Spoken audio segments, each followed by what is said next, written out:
Hey, I'm Chelsea, the Scrappy Entrepreneur. I am going to try to keep these trainings as brief as possible because there's a lot of implementing involved here. If you've already downloaded the workbook that I linked up to earlier, then you see that this is kind of a monster week. And by the way, that workbook is for the entire week, not just for this one video, so don't panic just yet.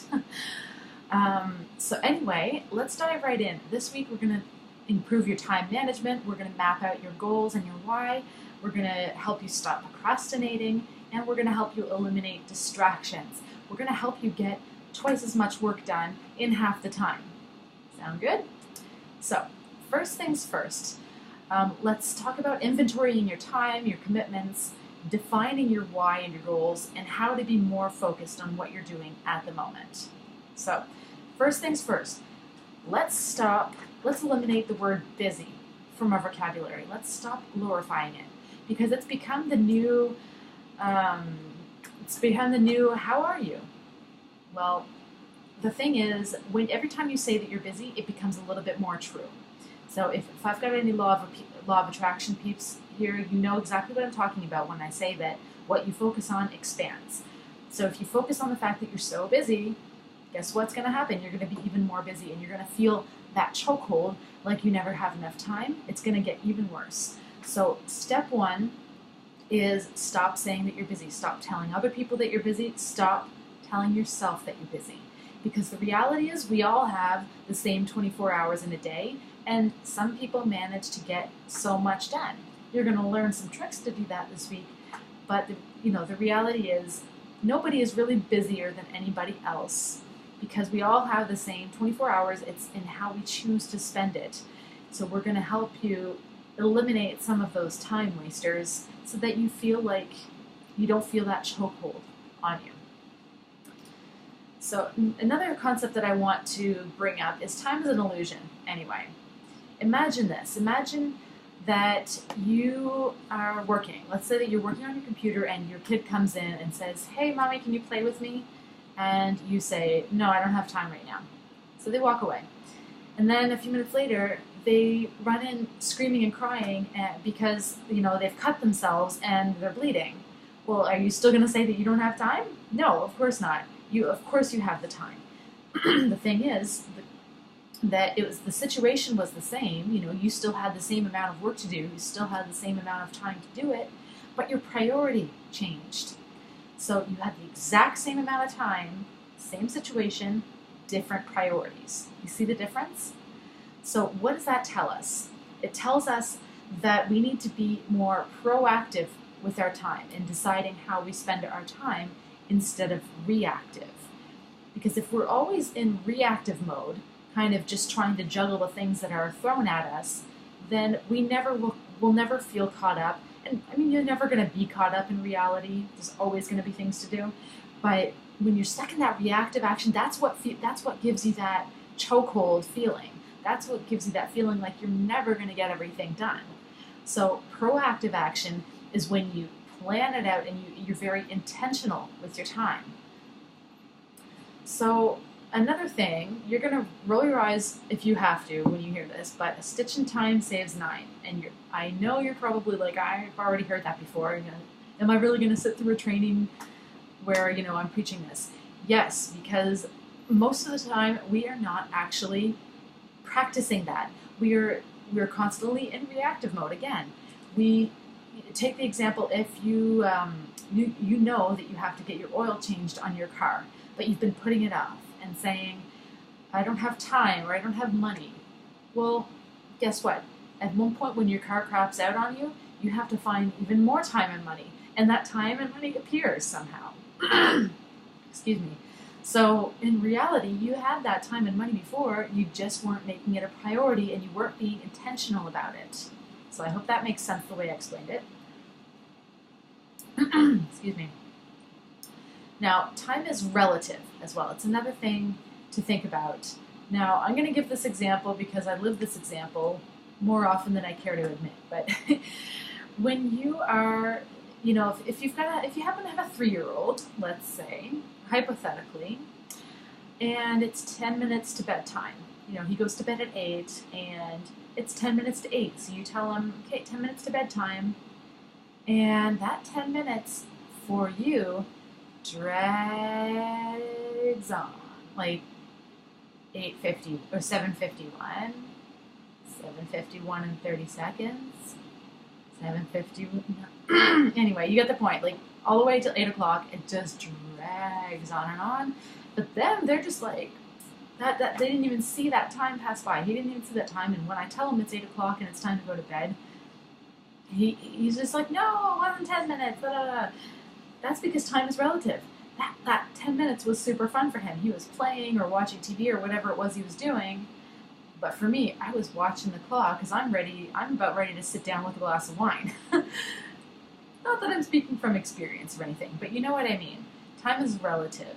So when we are intentional about how we spend our time and we learn what we need to be doing and what gives us joy, we don't have that dragging feeling of, oh my God, will this day ever end? So also, concept number 4 that I want to talk about is the work will take the time you allow it to. You've heard this before. So it's time to really put it into practice if you haven't been already. The work will take the time you allow it to. So if you are, let's say you're designing an online course, if you give yourself a year to design it, it will take a year. I promise you, it will take the full year. If you give yourself a quarter, say 3 months to design it, then it will take the 3 months. And you might be hustling a little bit at the end towards the deadline, but that's okay. The thing is, if you let it take a year, you're cheating yourself out of that income and that experience. Even if it's a flop, you're cheating yourself out of that experience, and you need to fail faster. So give yourself not unreasonably tight deadlines, but put deadlines on your goals, because otherwise it'll just drag on and on. If you don't put a deadline on it, oh my God, it'll just never get done. And you know exactly what I'm talking about. I know, I see you. You're nodding right now. So what do we know? Let's summarize. We can make time for anything as long as it is a priority. We can enjoy our work exponentially more when we're intentional about it and when we're doing the things that matter most. We can save ourselves a lot of wasted time by thinking proactively instead of reactively. And by setting tight but reasonable deadlines, we can get our work done more quickly and either, see the income from it or fail faster so that we can move on to the next thing. Okay, so let's get into these notes here. Now I want to talk about your why. So let's dig into this. You might be wondering why I'm talking about why and goals in a time management and productivity week, but I really feel like this is the secret sauce to productivity. Because if you know your why and your goals, you're going to be so much more motivated to do that day-to-day minutia that kind of sometimes it feels like a drag. But if you know why you're doing it, and you have that in your heart and in front of you every single day, then, oh my God, you're going to be unstoppable. So let's start with the why.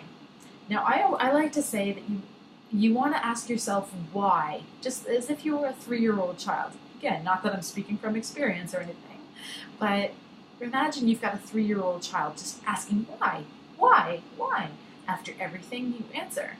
So let's say, for example, I ask you, what's your why in your business? You might say something like, I want to earn an extra $1,000 a month. Okay, why? So that we can buy a new car. Why? So that we can ditch our junk bucket. Why? Because I want a brand new car. Why? Because I'm scared the car will break down in the middle of winter while I have the kids with me, or worse, cause an accident and risk the kids getting hurt. There we go. Now we have something that affects you and your family. That is, and there are pretty deep consequences to not getting to that why. So that is a very valuable why. And it has to resonate with you. If it doesn't resonate with you, if it doesn't invoke some feeling in you, it's not going to work. And you have to think about who benefits if you succeed. Because if you make it all about yourself, your why certainly could just benefit you, especially, if you don't have kids yet, or if you're not married or have a boyfriend or whatever. then you might be the main person who benefits from your why, and that's totally okay. But you need to think about who benefits if you succeed. And if there are other people who will benefit, make sure you intentionally think about that. Maybe if you don't have a family, maybe your parents, maybe you want to be able to help them pay off their debt. Or maybe you want to help out your best friend who's been really struggling, or whatever it is. And if you do have a family, I'm going to venture a guess and say that probably they're the ones who are driving you to do this, who are giving you that motivation. They're the ones who are going to benefit the most if you succeed. So think about how they'll benefit. If you achieve your wildest dreams in your business, how will they benefit? How will their lives be different? How will they be improved? And think about, what is your vision? Where do you see yourself in a year's time or in 5 years' time? Because we will get to mapping out your way to that and all of the stuff that you need to do in the meantime, but you need to have that kind of long-term vision. You need to know the direction that you want to go in. Otherwise, actually, let me bring up this analogy, because I just listened to a really great podcast, the Heart, Soul, and Hustle podcast with James Wedmore on it. And James had mentioned most entrepreneurs who have trouble focusing, you're on one island. You and your business, you're on one island, and you're trying to get to another island, which is your why or your vision. So you start building a bridge, but then you get distracted and you have another idea, and then you start building that bridge, and then after a month or two, you're like, oh my God, another idea, and you start building yet another bridge. And what ends up happening is you have like 4, 5, 6, or 10 unfinished bridges all at once, but not a single finished one that gets you to your why. So we are going to map out that one bridge that you're going to follow through with, but you need to know where that other island is in order to get there. One thing that's really helpful in bringing you to your vision is actually listing out what it will cost you. Because even if you don't consider yourself a money person, or you're not doing this for the money, that's totally fine, but stuff costs money. So I can guarantee that almost anywhere you decide that you want to be in your vision, it's going to cost money to get there, whether we like it or not, and you might as well get used to that fact. In order to get to where you want, you're probably going to need more money. So put a price on it. Break it down. If you're looking to buy a new house, then yes, you're buying that house because you want to feel happy, but that house costs money. Maybe you've got some current debt that you need to get rid of before you can even think about that. Include that in that cost. Break it all down. Think about all of these things that you will need to either buy or pay off, and how much it will cost you to do that. And write it all out. And then we're going to turn this into a SMART goal. Now, I'm sure you've heard of SMART goals before. Specific, measurable, actionable, relevant, and time-bound. That's the idea behind a SMART goal. So you need to turn this long-term vision into something that's concrete. So if you say, for example, I want to make more money, that's not a SMART goal. As far as goals go, it's kind of a crappy goal, because what is more money? Is more money 10 cents or is more money $1 million? Huge difference, but technically they're both more money. So you need to be very, very specific. Let's say I want to make $10,000 a month profit in my business by December 31st, 2016. Let's say that that's your goal for the end of the year. You want to have at least $10,000 profit per month by December 2016. Let's just say yours can be any variation of that you want, but you need to be specific. Even if you just said, I want $10,000 a month, that's still not specific enough, because is that profit? Is that revenue? If you want $10,000 of revenue, then say that. But I prefer $10,000 profit. But anyway, you have to be very specific. And you have to think, what is at stake if you don't succeed?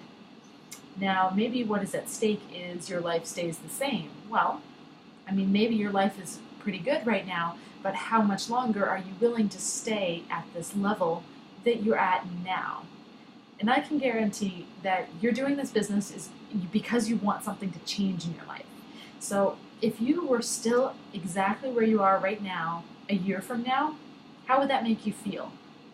I mean, for me, as grateful as I am for everything that's happening in my life, I feel, I wouldn't feel good if I was still at this exact same place next year, because I want to be constantly evolving and growing, and I want to be advancing in my business, and I have no doubt that that's going to happen. I'm not worried about it. But if I hypothetically said in June 2017, if I was making the exact same amount of money that I'm making right now, I wouldn't be happy about that. I'd think that there's something seriously wrong.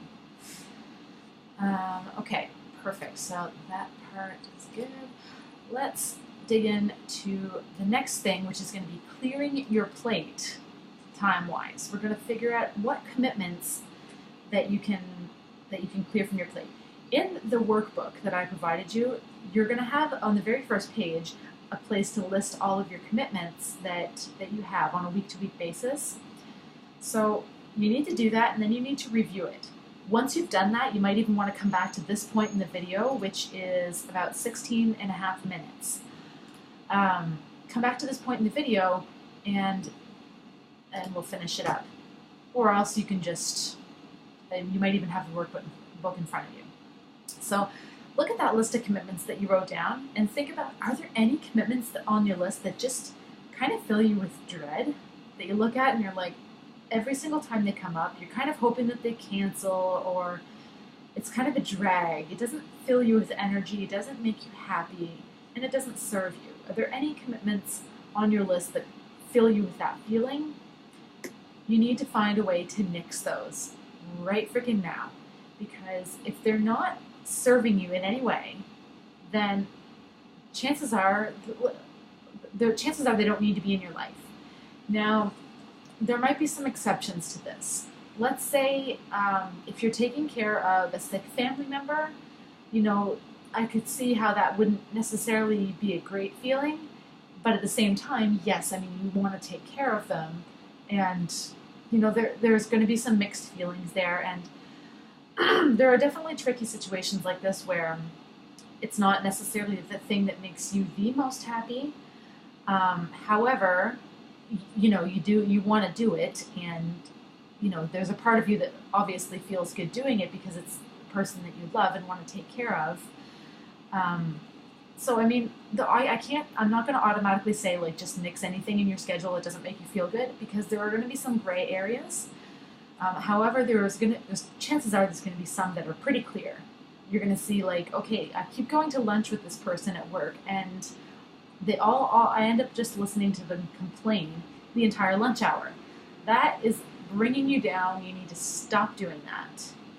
So anything on that list that you can clearly just nix, just do it. And you need to get over the fact of saying no. I know that that's a really hard thing for us, especially as women. I find we have a really hard time saying no to people. A lot of us are perpetual people pleasers. I'm going to say that 6 times fast. But here's a line that I want to give you so that the next time you're presented with something, you can say this. Instead of just saying no outright, you can say, let me check my schedule and get back to you. So let me say that again. Let me check my schedule and get back to you. Anytime somebody makes a demand on your time, somebody asks you for a commitment, before you answer yes or no, say this. And that way, you can weigh the pros and cons of it. Is this something that will actually serve me and my goals? And saying it like that, it might sound selfish, but it's really not. You are responsible for your time and your happiness, and you are not responsible for the time and happiness of anybody else. So try using this line and be a little bit selfish. Take back your time, because it's totally okay, and I want to empower you to do that. There is nobody else who's going to do it for you. Nobody's going to come and clear your schedule for you. So if you want to release the chokehold on yourself time-wise, then you need to do this. Learn how to say no with class. Ask yourself, who am I really doing this for? If somebody asks you to organize an event, first of all, if it's not your responsibility, if it's not automatically your responsibility, say part of your 9-to-5 job, if it's not part of your job description, ask yourself, who am I really doing this for? Are you doing this for you because it's something that you will enjoy and it's something that you're hoping will bring you more a better chance of a promotion? Or ask yourself why you're doing this. Is it something that's going to bring you closer to your goals, or is it going to push you further away and take time away that you need to be spending doing more important things? And then what's the worst thing that will happen if you say no? What is the worst possible scenario?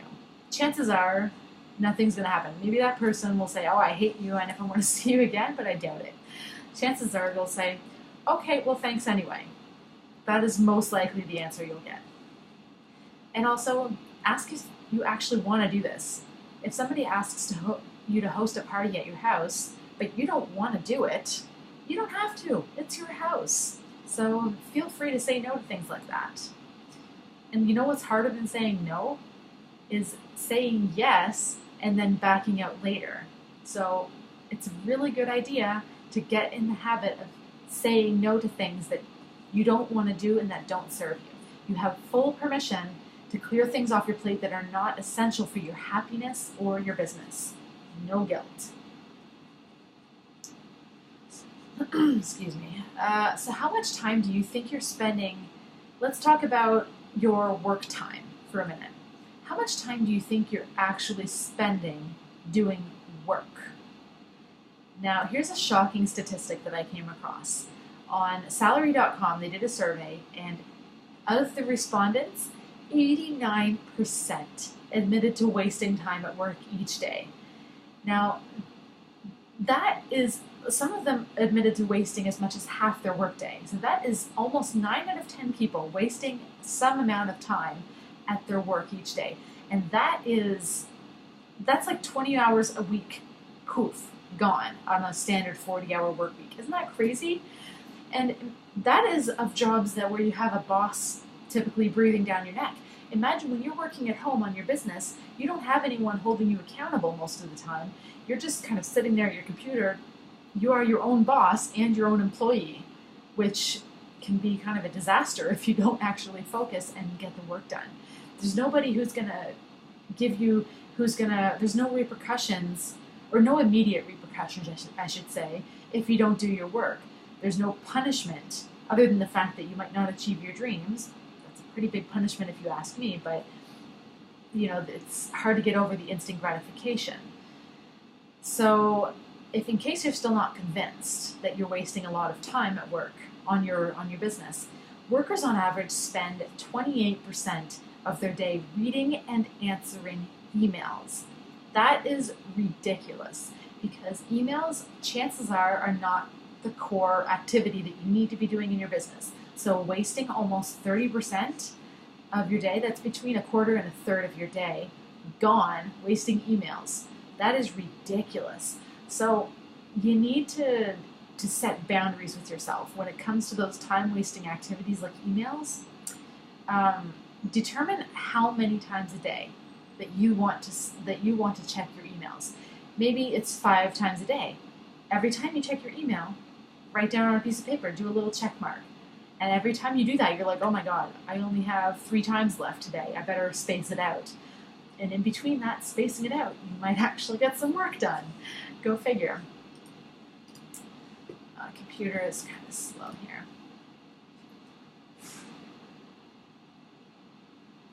Okay, so now we're going to talk about establishing your work hours and making them sacred.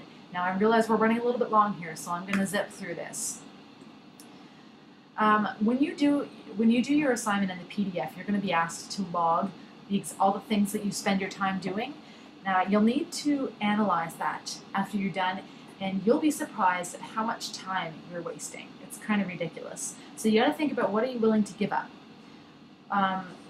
You'll notice in that log, you'll probably have marked X amount of time on Facebook, X amount of time on Pinterest, X amount of time on emails, things like that. You need to find a way to either cut those out or just reduce them back to a reasonable level. And I know that it can be really difficult.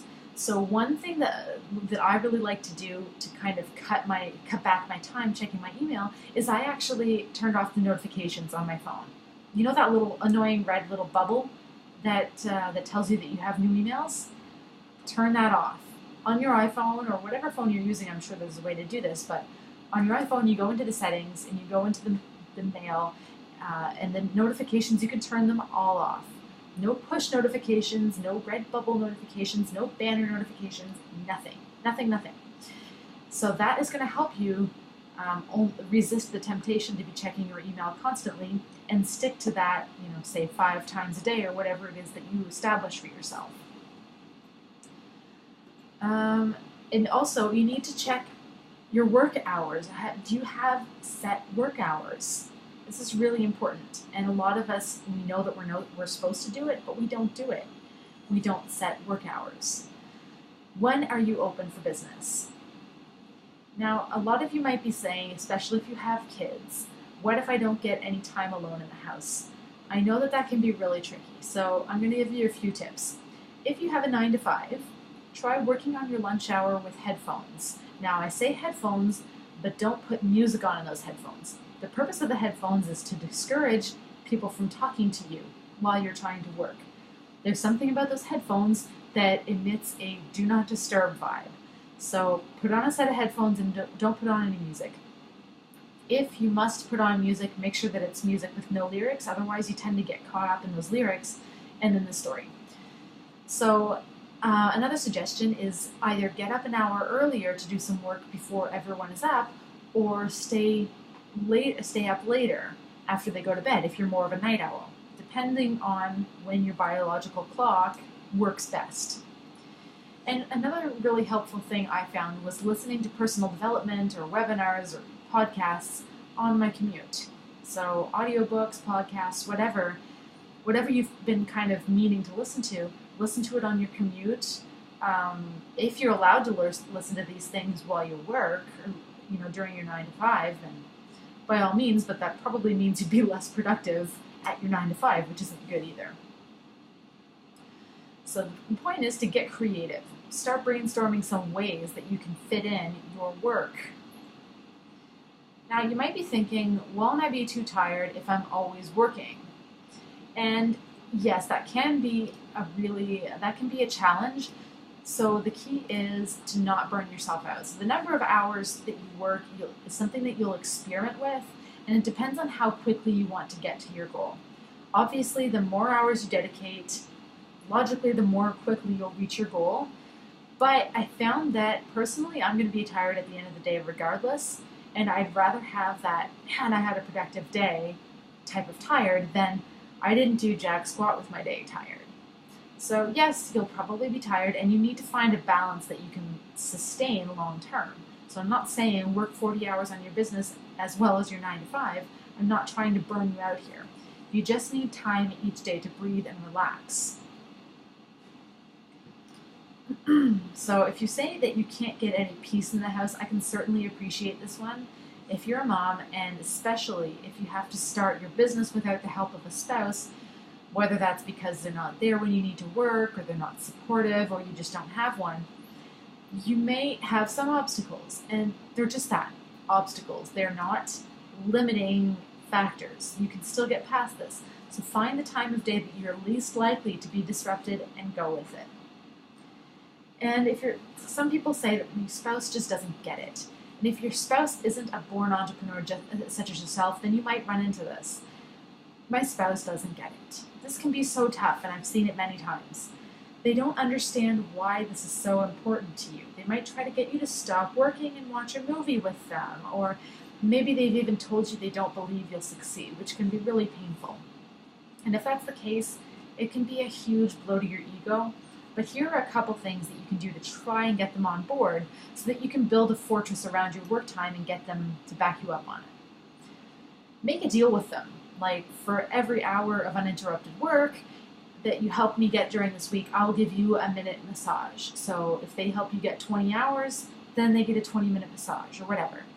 You can get really creative with this one, but you can bet that if there's something in it for them, then they will keep the kids out of your hair as long as you want. You can also make a deal like give me X number of hours a week to work on my business for 6 months, and we'll reevaluate at that point or something. I would never encourage you to go into a business with an I'll try mentality, but this will do two things. It will give them reassurance that if it's leading nowhere, then you'll be able to sit down and reevaluate the next step. And also, having that kind of deadline is huge motivation to get your butt in gear.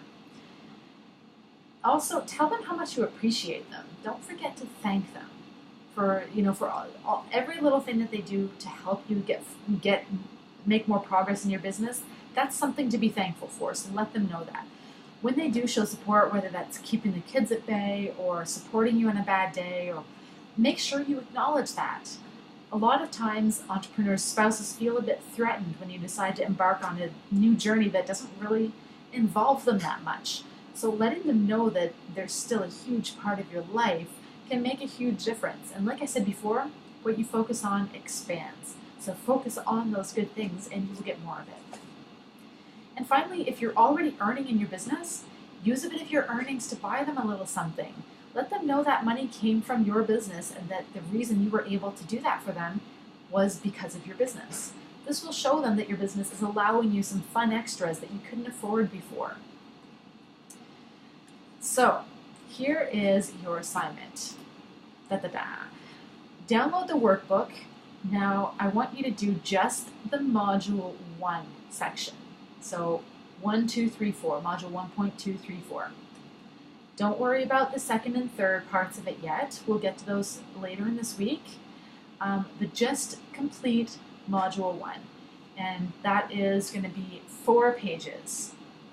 But it is going to take some time and thought to implement, but I'm going to really challenge you to not procrastinate on this and get this done by the end of the day today.